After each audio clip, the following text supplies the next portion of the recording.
So in this video, we are going to create a very simple agent using Google ADK library. So first thing what we have to do is create one particular folder. So here I have created this Google ADK agents. And now after this, you have to invoke the virtual environment. So for that, I'm just going to run this command vnv, and then this is going to be my virtual environment. And now you could see my virtual environment has been created. Now after this, we have to activate our virtual environment, and this is how I have activated it on my Windows system. Now we are done, so we will just clear it out. Just to get started with Google ADK, the first library what we have to install is Google ADK. So we are going to install it like this. Now you can see it has been installed successfully, so I'm just going to clear it out. Now I'm going to create one particular folder under this parent directory, and I'm just going to call it 01 basic agent, and this directory has been created. Now under this directory we have to create three files. First file is going to be your env file, where we are going to keep our environment variable. Second file is going to be your agent.py file, where we are going to keep our code, and the third file is going to be your init.py for your package invocation. So I will just keep it over here. Now we have all these three files created, and we can get started with our code. We will go to this agent.py file, and we are going to import agent from here. So we are going to go to Google, then you could see this ADK option. Under this, then we do have agents, and after this we have to import our agent. So either you can import agent or you can import LLMAgent. Both would work in this case. Once we have imported our agent,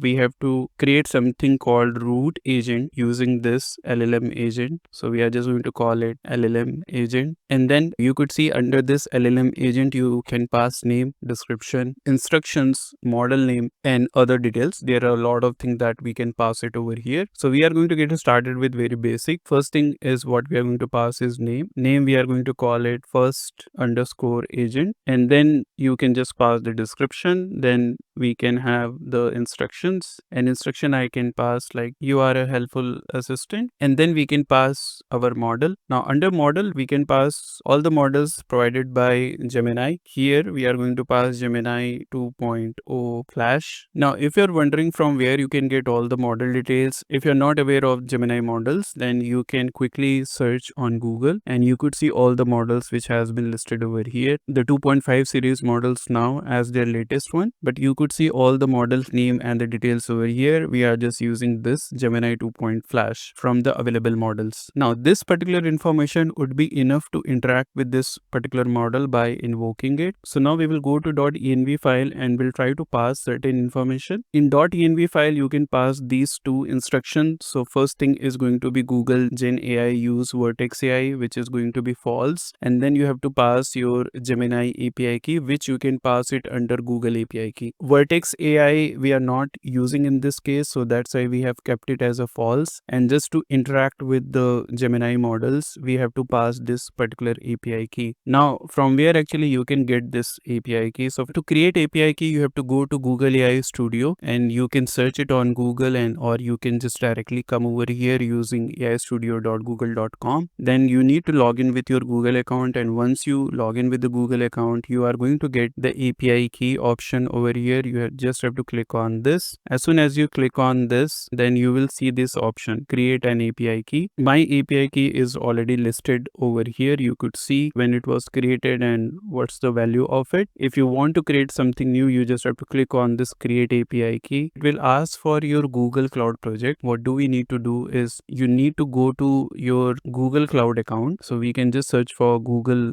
Cloud, and here we can search, click on console. As soon as you click on console, it is going to give you this Google Cloud one. Do we need to do is create a project. So from here we can create a new project, and you can just give any name to this particular project and you can create it. So let's say I create this Google ADK demo, and then I can just create this project. Now you could see like this project has been created. Now again, if I go and click on create API key, you could see this Google ADK demo project has been displayed over here. So I can just select this and create API key in existing project. Now this is generating that API key for me, and this is going to be my new API key, which I can just copy it and paste it as in a safe location, because as soon as you save it, it is going to be displayed like this. So you are going to have your project name, you are going to have your API key. So same API key, you can pass it over here. So this is going to be your Gemini API key. Now the last thing what we have to do is go to this init.py file for our package invocation. I can just import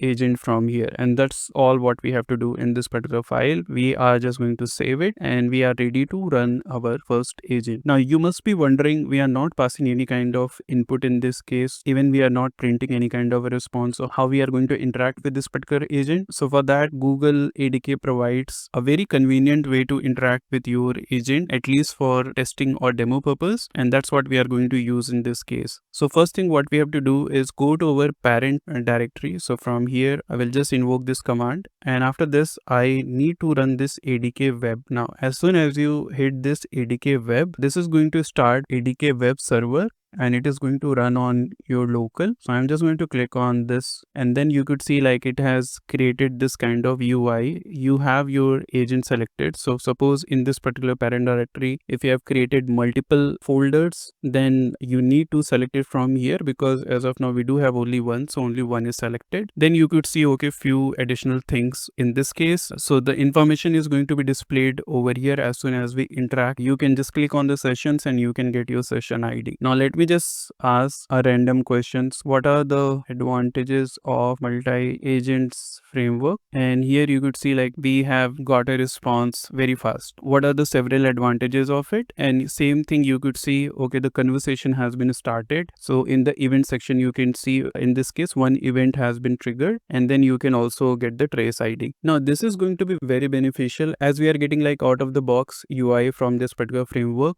And same thing you can see on the console as well. Just to stop this particular server, we can just hit Ctrl+C and this is going to get aborted. Few additional things what you have to keep in mind, like when you are passing the agent name, this follows a strict guideline. So if I just try to pass first agent, and then if I just try to run this particular server again, and if I try to ask any kind of questions like what is the capital of India, then you could see we have got one validation error for LLMAgent. And now if you go to LLMAgent, then it would say found invalid agent name, because it has to be start with the letters or an underscore, or can only contain letters.